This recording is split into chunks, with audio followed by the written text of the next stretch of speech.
Om Sahana Bhavatu Sahanau Bhunaktu Sahaviryam Karavavahai Tejasvinavadhitamastu Ma Vidvishavahai. Om Shanti Shanti Shanti. Hari Om Tat Sat. Last Sunday we dealt with the need for an incarnation to come and set right the moral values of the people. Shankara, in his introduction, had told us when dharma declines, adharma becomes dominant. We need an adjustment. Who can do this adjustment? I said last Sunday, no priest, no scholar, none of these can do this work, nor the political state. It is only from a profound spiritual personality that this ethical, moral and spiritual adjustment can come in society. So according to the Sanatana Dharma tradition in India, whenever such a need arises, a great spiritual teacher comes. You may call him an incarnation of God. You may call him a great spiritual teacher or a divine personality. But the truth is, he is an extraordinary person, not like an ordinary person. He changes the values of society, and his influence continues for centuries together. India calls such people as avatara, incarnation of the divine. Shankara says here, when such a situation took place, in order to stabilize society, in order to restore the importance of moral values and in society, sa adikarta narayanakhyo Vishnu, that same divine personality, Narayana, who projected this universe, Adikarta Vishnu, he came down as Krishna in an incarnation. Brahmano Brahmanatvasya Rakshanartham Devakyam Vasudevad Amshena Krishna Kila Sambabhuva. He became incarnate as Krishna, the son of Devaki and Vasudeva. What is the purpose? That purpose is specially mentioned here in a great word. That word is Brahmanatva, Brahmana-ness. Man's evolution reaches its highest level when man becomes a Brahmana. The word Brahmana has got a very bad odor today in the context of our caste system, caste exclusiveness. But this is a later aberration and we are trying to get rid of it today.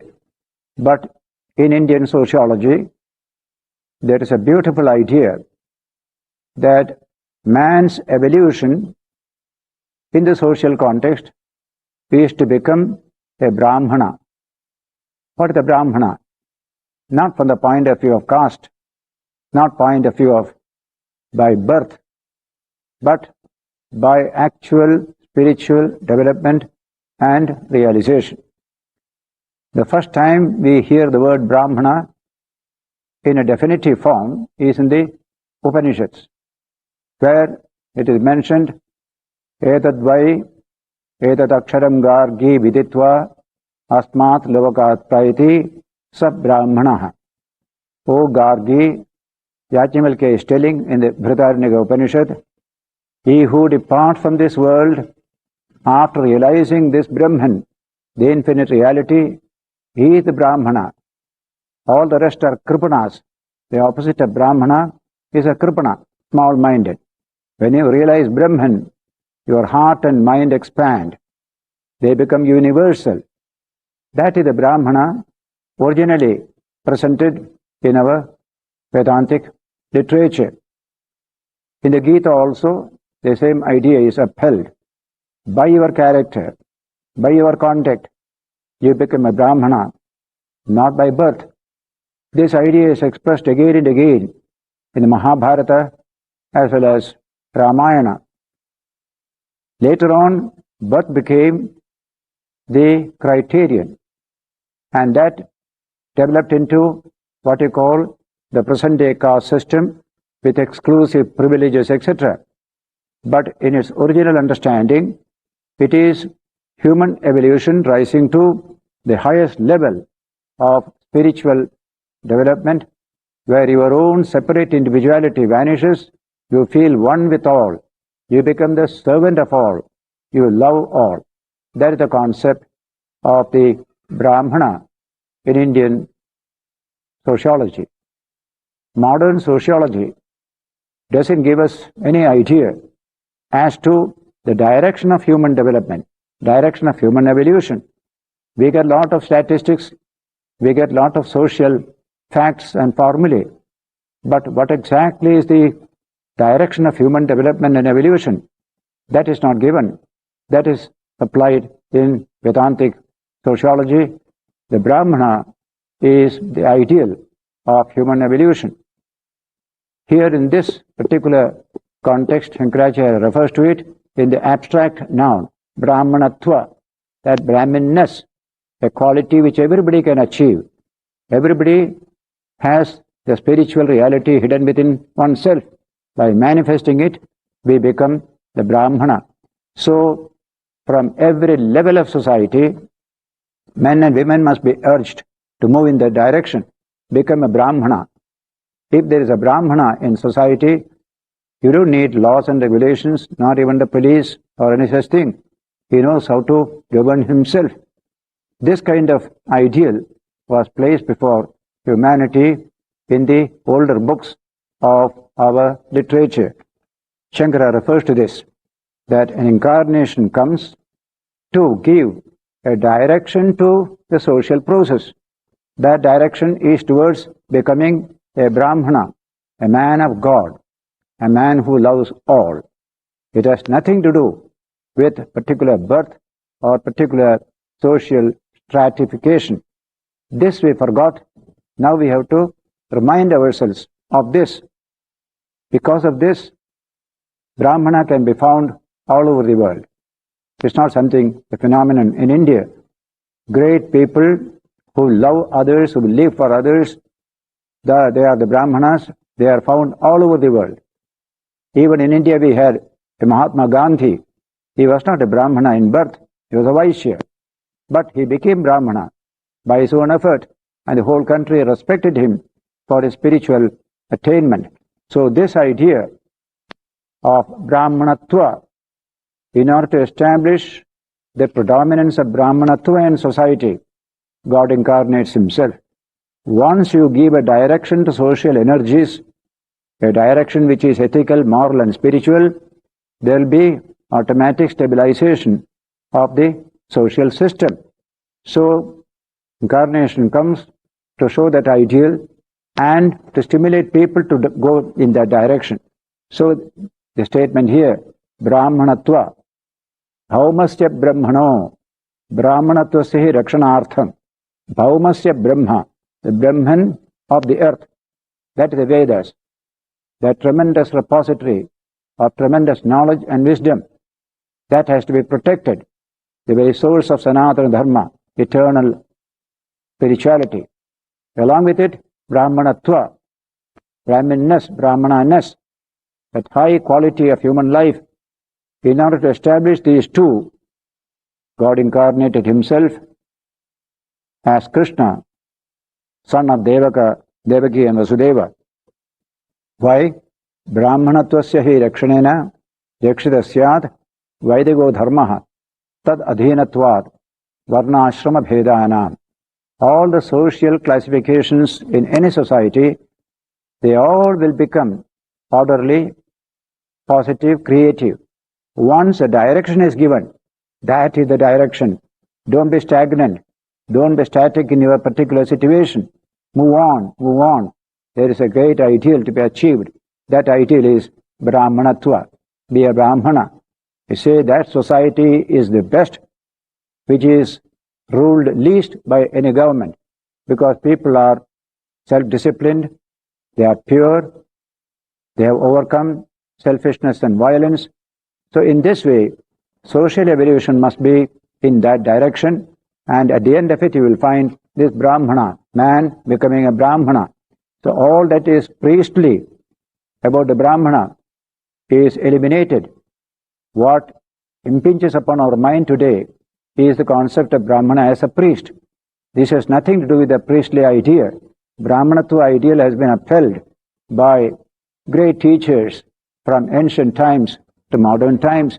Swami Vivekananda has said Brahmanatva is the ideal of humanity in India. In his famous Madras lecture, he said, society as an ideal, that is the Brahmana. Everyone must evolve towards that Brahmana ideal. This is not the caste Brahmana, but a spiritual Brahmana. Anyone can become such a Brahmana. That is the type of thinking that was overlaid by the caste idea of Brahmana with all its exploitations and other things, from which we are trying to rescue our own society today. In this connection, it will be very interesting to know that a man like Buddha, who is presented as heterodox, as criticizing Brahminism, etc., and all sorts of rituals and ceremonies, that great Buddha himself has spoken highly about this Brahmanatva ideal presented by the Vedic tradition. There is one chapter entirely devoted to this subject in that great Buddhistic book known as Dharmapada. Something like the Gita in Hindu religion is Dharmapada in Buddhistic religion. Buddha speaks with high respect to the Brahmana.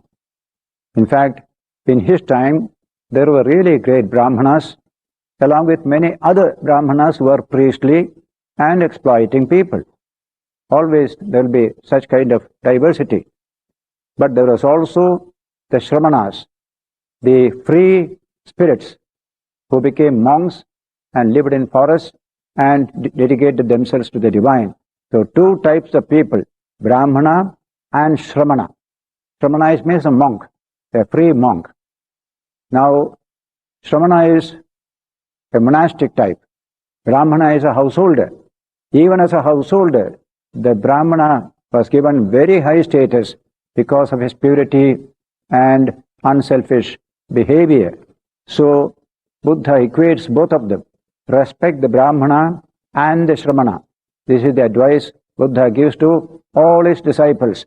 And here, in this Dharmapada, you have a whole chapter known as Brahmana Varga, a chapter devoted to Brahmana, that ideal of the Brahmana. I read a few sample verses from this chapter of Brahmana Varga. He says, him I call a Brahmana, for whom there is neither this shore nor that shore, nor both, who is free from fear and free from shackles. That is verse 3 in the chapter. Yassa param aparam va, paraparam na vijjati. This is the Pali version. Vittadaram vinasatam tam aham bromi brahmanam. Tam aham bromi brahmanam. Him I call a Brahmana. That is the translation. Similarly, the sun shines by day. The moon lights up the night. The warrior shines in his armor. The Brahmana shines in his meditation. But the awakened one shines all day and night by his radiance of spirit, namely the Buddha, is far above all these other types of people. Then, because he has put aside evil, he is called a Brahmana. Because he lives in serenity, he is called a Shramana. Because he puts away his impurities, he is called a Pabbajita, one who has renounced home and gone into homelessness. Similarly, the beautiful idea, him I call a Brahmana who does not hurt anybody by speech or mind, who is controlled in these three things, body, speech and mind. Similarly, not by the matted hair, nor by lineage, by mere birth, not by caste, does one become a Brahmana. He is a Brahmana in whom there are truth and righteousness. He is blessed indeed. And then, what is the use of matted hair, O fool? What of the raiment of goatskins? Thine inward nature is full of wickedness. The outside thou makest clean. Almost similar to what Jesus said in the New Testament. Then, I do not call him a Brahmana because of his origin or of his mother. If he be with good, he is called a Bhovadi. Him I call a Brahmana who is free from goods and free from attachment. Finally, him I call a Brahmana who has cut the strap and the thong and the chain with its appurtenances, who has brushed the bar and is awakened. Now these verses contain that wonderful sociological concept in India that human society has to move in a particular direction. Then only society remains creative. Otherwise, stagnation sets in. What is the direction of my movement? I can be entirely sensual, lost in the sensual life of day-to-day existence. That will be stagnation. I must pass through this and go to something higher. There's always something higher. And the highest is to realize the infinite hidden in the heart of all. So in this way, Brahmanatva ideal provides society a direction of evolution. Evolution needs a direction. A movement without a direction is a movement in circles. Today's society is more or less like this. There is no direction at all. Direction finding is very important. In the early days, people found their way looking at the stars. Even a ship could go find its way looking at the stars. Now we have direction finding instruments in our ships, in our aeroplanes, etc. But direction finding is essential for every movement. And in society, there is no direction today. That's why there is so much of stagnation. Generally, civilizations stagnate at the organic level and they die away. This has happened again and again in history. In fact, even modern civilization, according to some writers, already is facing that kind of stagnation and decay.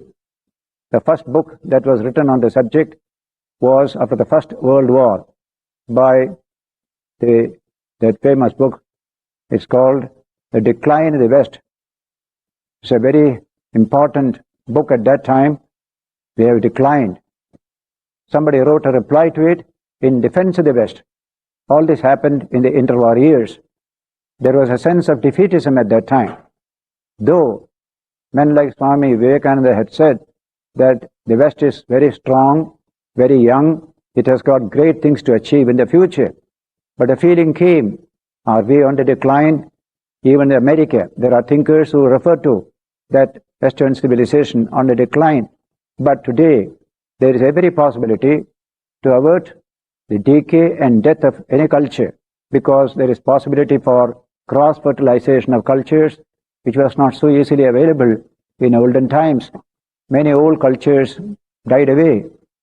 They played a great part and died away because of that kind of a sensual expression of the whole civilization.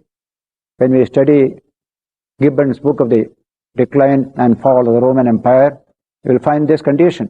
Such a mighty empire declined, decayed, and finally died away. Why should it do so? In today's civilization, there is every possibility to avoid a final destruction of any culture or civilization because of the possibility of communication between cultures, so that what is lacking in one can be supplied by the other. This truth is specially demonstrated in the history of modern India. In the 18th century, India had become decayed. All its energy had disappeared. Centuries of political subjection. But it did not die. It got a new life by contact with the dynamic culture of the modern West. That gave a new renaissance to the Indian culture. And what you find in India today is that new India, which has been very much helped and energized by its contact with the ancient Greek culture coming through modern Western culture. Swami Vivekananda especially referred to this debt that modern India owes to the modern West. Similarly, if the West is in difficulty in culture, there is India, there is China. This can interact. So today we are living at a time when all cultures can flourish, and finally we can create a human culture by interaction between all the cultures. Swami Vivekananda placed before India this great ideal that this modern India must be a beautiful blending of our own ancient cultural traditions and modern Western culture. That work has to be done. India becoming neither Eastern nor Western, but just human. A tremendous human culture must develop in India. Swamiji has said it in his lectures in India. It is in this context, how do we achieve it? Who is to initiate this process? He presented Sri Ramakrishna as that wonderful spiritual energy which will help to bring about this harmony between East and West in India as well as in the rest of the world. That is how we look upon an incarnation. He comes to transform the world. He doesn't come merely to please a few devotees, a few spiritual seekers. For that there are so many saints. So that an incarnation is not just a mere saint. An incarnation can produce many saints. Ramakrishna compares a saint to a small boat carrying one or two people. And he compares an incarnation to a big ship can carry hundreds of people. So the idea of the incarnation came in India only because we found that he is a center of tremendous world-moving energy. By his touch, millions of people become changed. And when he is alive, very few people know him. When he passes away physically, people begin to know him more and more. His energy spreads everywhere. This capacity to defeat the process of time is what makes a great spiritual teacher becoming called an avatara or an incarnation. This is what happened in India several times in the past ages. Whenever there has been a decline, a great teacher came and a new adjustment took place. And in this modern period, the same situation has come, not only with respect to India, but with respect to the whole modern age. We are seeing a tremendous change in the modern period, decline of the older traditions, the new development of science and technology, a very worldly outlook and attitude, the dawn of materialism and its dominance in the human mind. In all these conditions, there is a great need for a readjustment. And Swami Vivekananda presented Sri Ramakrishna as that great force that came in the modern period to effect this great adjustment both in East and West. Though born in India, he is not meant for India. He is meant for the whole world.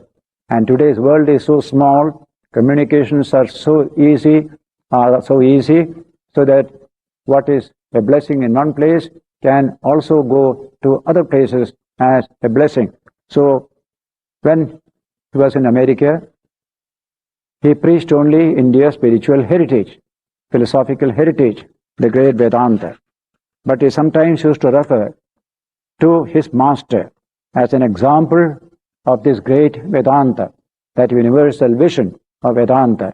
So some of his close friends asked him, tell us something about your master. He avoided it, but ultimately in 1896 he spoke in England and in New York on the subject of my master. In that lecture, in the very opening paras, you find this presentation, what this great teacher is going to do to the whole world today, what the world can expect from his advent in this modern period. It is a masterly lecture. When I was a young student, I enjoyed this lecture, read it several times. It's beautiful English, beautiful presentation of ideas, and presentation of the character and message of this great teacher, Sri Ramakrishna. The lecture begins in this way. Whenever virtue subsides and vice prevails, I come down to help mankind, declares Krishna in the Bhagavad Gita.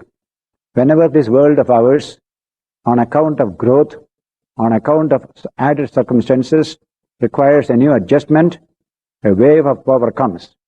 And as man is acting on two planes, the spiritual and the material, waves of adjustment come on both planes. On the one side of the adjustment on the material plane, Europe has mainly been the basis during modern times.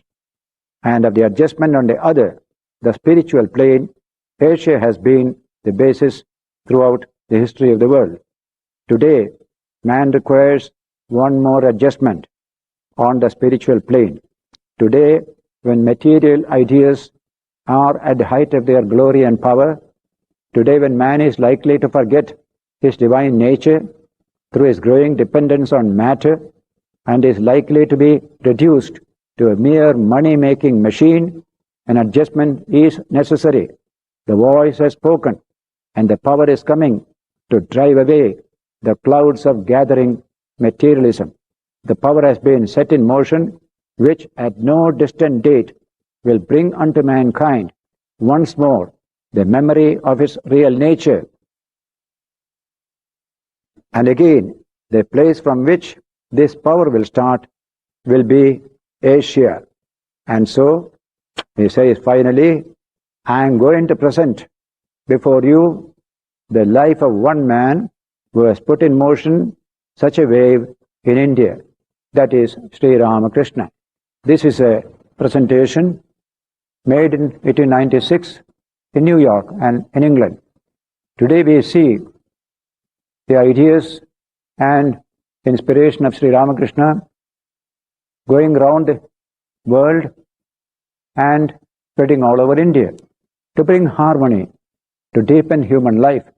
Now, how shall we look upon Sri Ramakrishna? A great spiritual force, certainly. You need not call him an avatar or incarnation, these are mere words. But he creates history. In this matter, we shall remember what Karl Marx said. Philosophers have only interpreted the world, but the real task is to change it. That is exactly what the Avatara does. It changes the ratio of forces in society. A criminal society can become crime-free society by the spiritual stimulus given by a great divine personality. Where there is strife, where there is intolerance, harmony comes.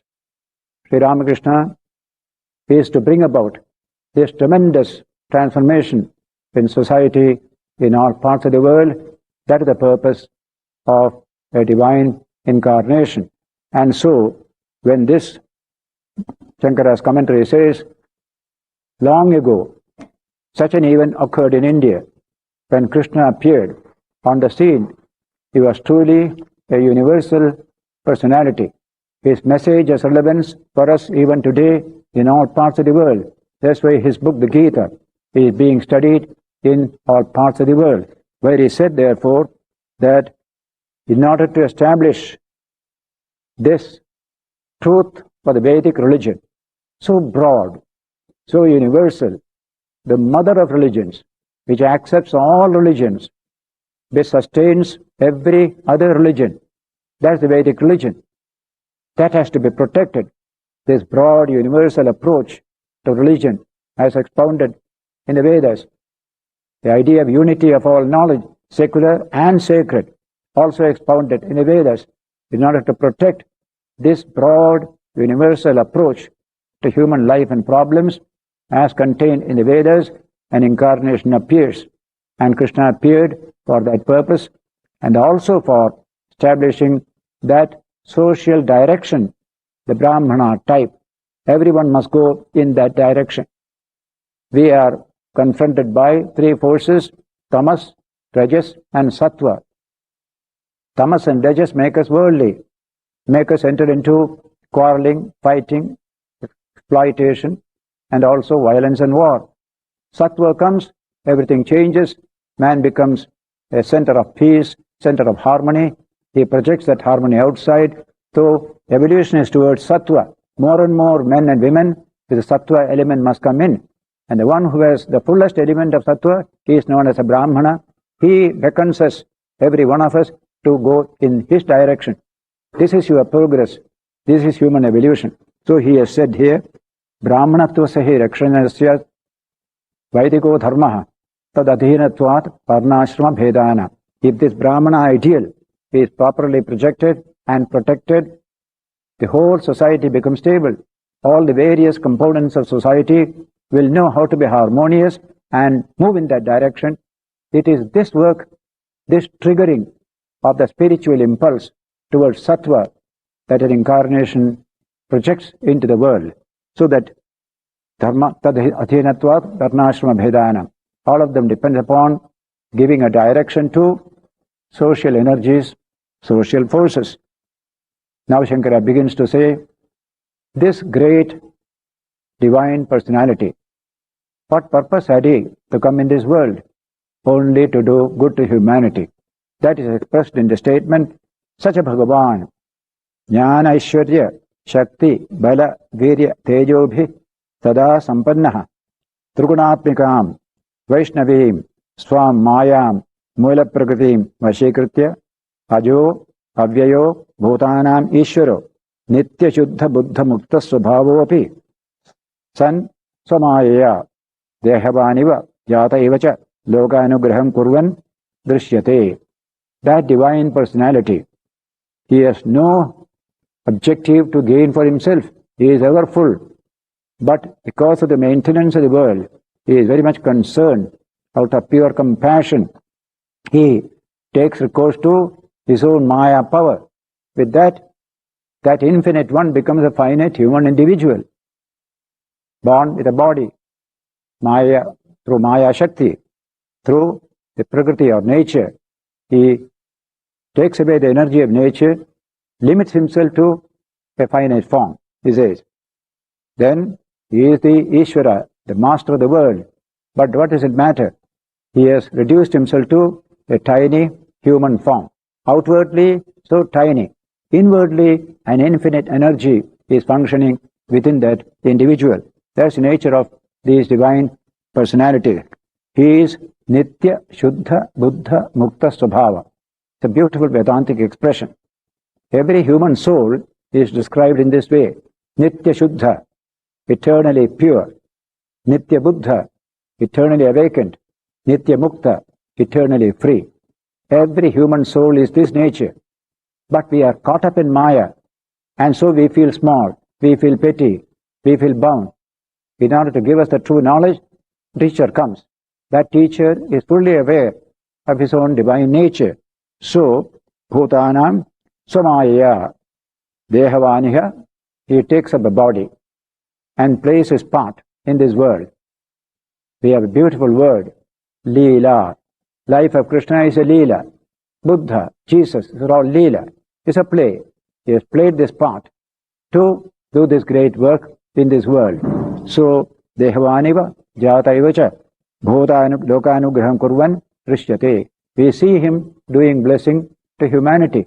Jesus Christ had nothing to gain for himself. He lived only for the good of man. Blessed everyone. That's the nature of an incarnation.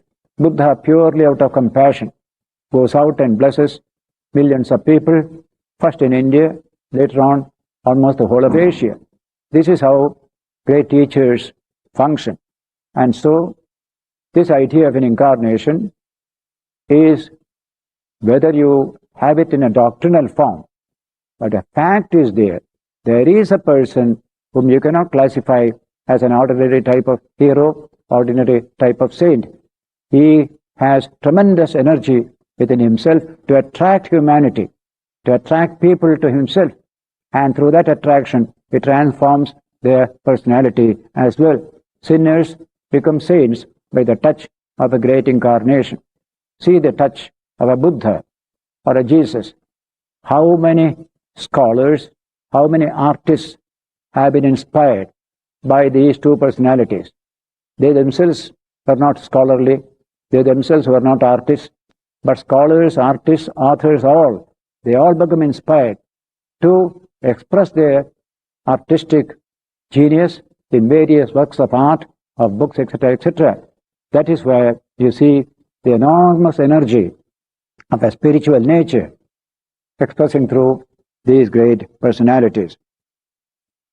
Saprayojana bhave api, even though he has no purpose of his own to serve, bhutana jigritshaya, in order to bless humanity, Vaidikam dharmadvayam arjunaya, shoka moha mahodato nimagnaya upadidesha. That Krishna became an incarnate reality in this world and gave to Arjuna, who was sunk in sorrow and delusion, shoka and moha, this profound Vedic message, this profound Sanatana Dharma. He just gave. He says, Dharmadvayam Arjunaya, shoka moha modato nimagnaya upadidesha. That's what he did in the Gita, which we are going to study hereafter. It is Krishna's tremendous contribution to all humanity. What was his intention? Giving to Arjuna a teaching. How is he going to save the world? It's a very legitimate question. That is something unique, and it is good for us to know that uniqueness. Normally, if I whisper something to somebody, that whisper dies along with me, along with him. But when these great teachers whisper something to somebody's ear, that whisper doesn't die. It ignites the whole world in course of time. That is the power of the word.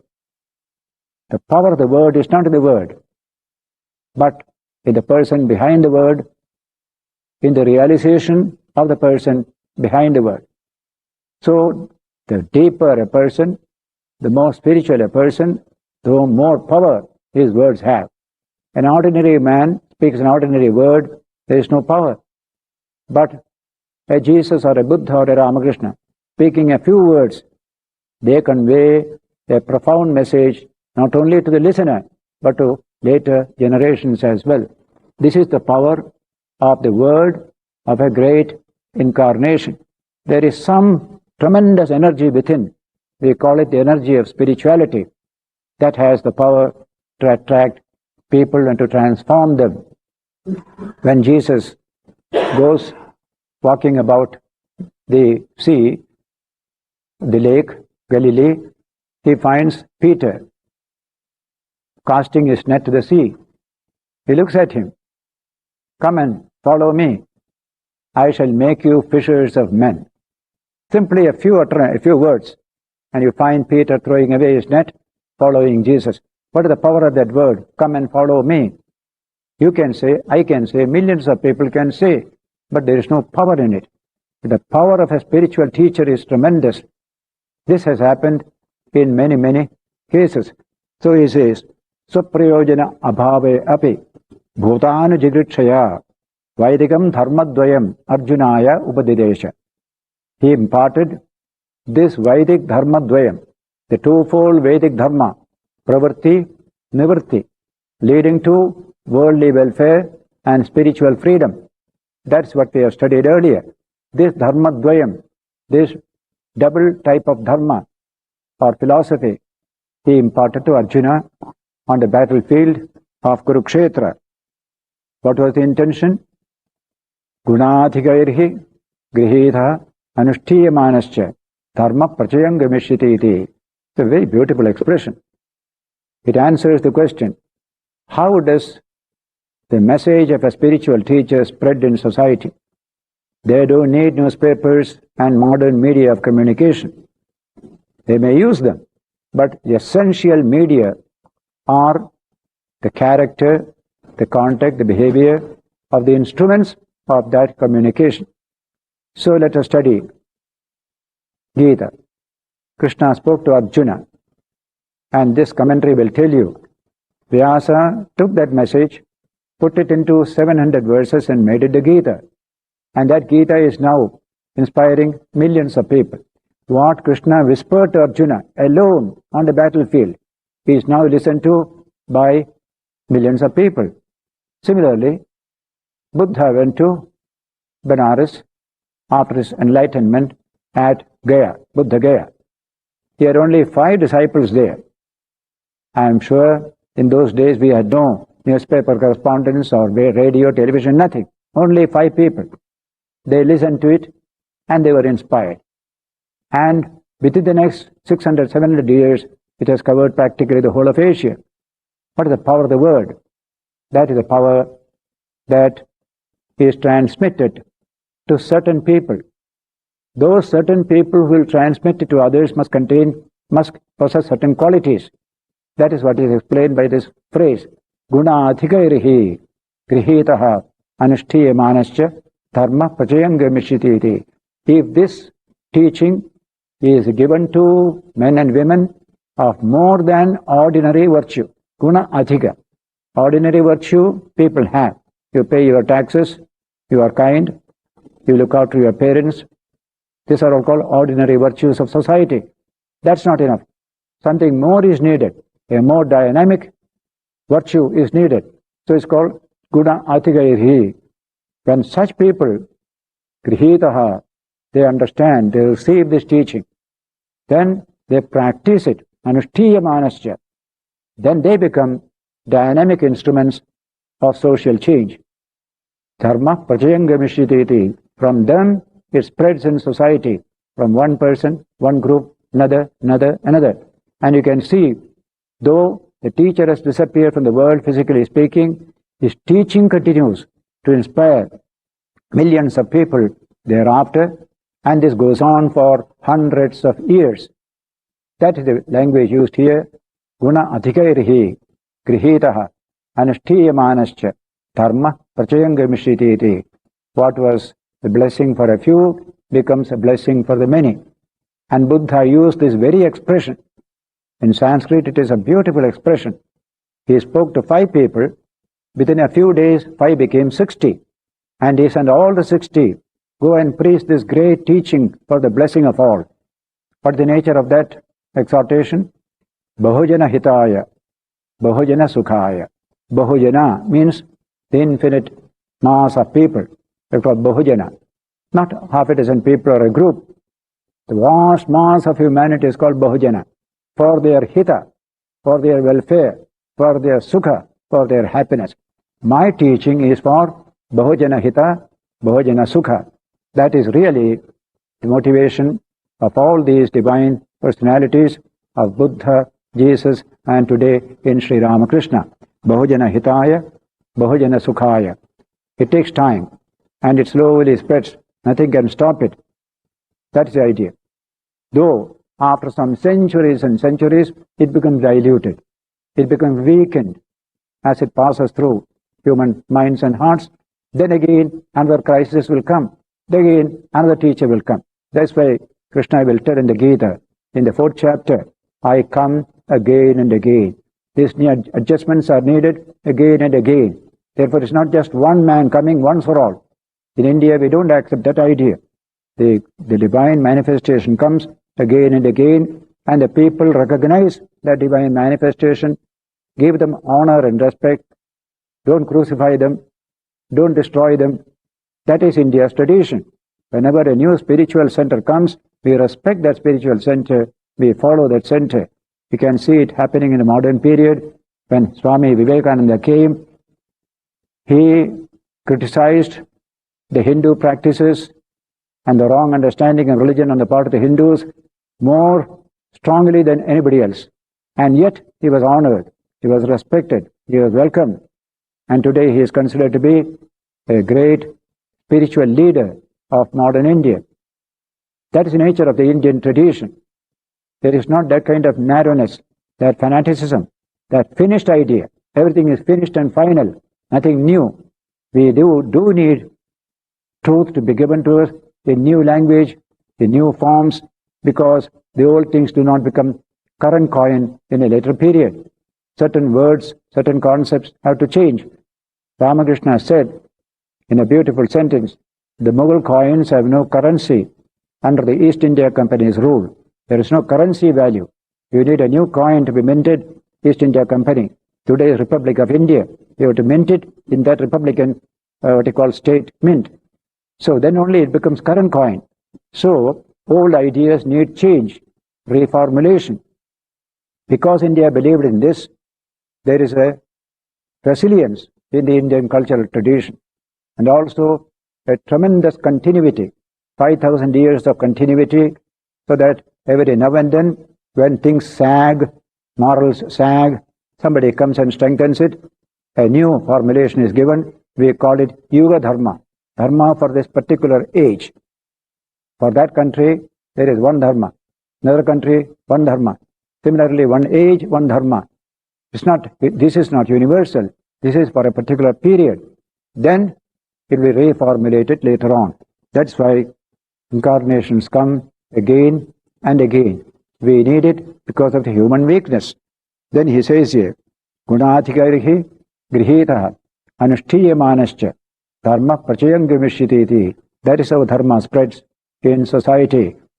There is a sentence in Jesus where a similar idea is expressed. Unless your righteousness exceeds the righteousness of the scribes and the Pharisees, ye shall in no wise enter in the kingdom of God. Your righteousness must exceed the righteousness of the scribes and Pharisees. Similarly, guna adhikairhi, little extra virtue, strength, dynamic virtue must come to you. Then you become an instrument for conveying this message to the rest of the people. Another example also Jesus given, a little leaven leavens the whole bread. A woman brought wheat powder to the market, mixed it with water, and hid a little leaven in it. And next morning he found the whole bread has been leavened. So a little leaven leavens the whole bread. A great spiritual message goes in a little way, eventually leavens the whole of society. That's the idea Shankara expresses in this beautiful sentence or phrase, Guna adhikairhi grihitaha anushtiyamanasya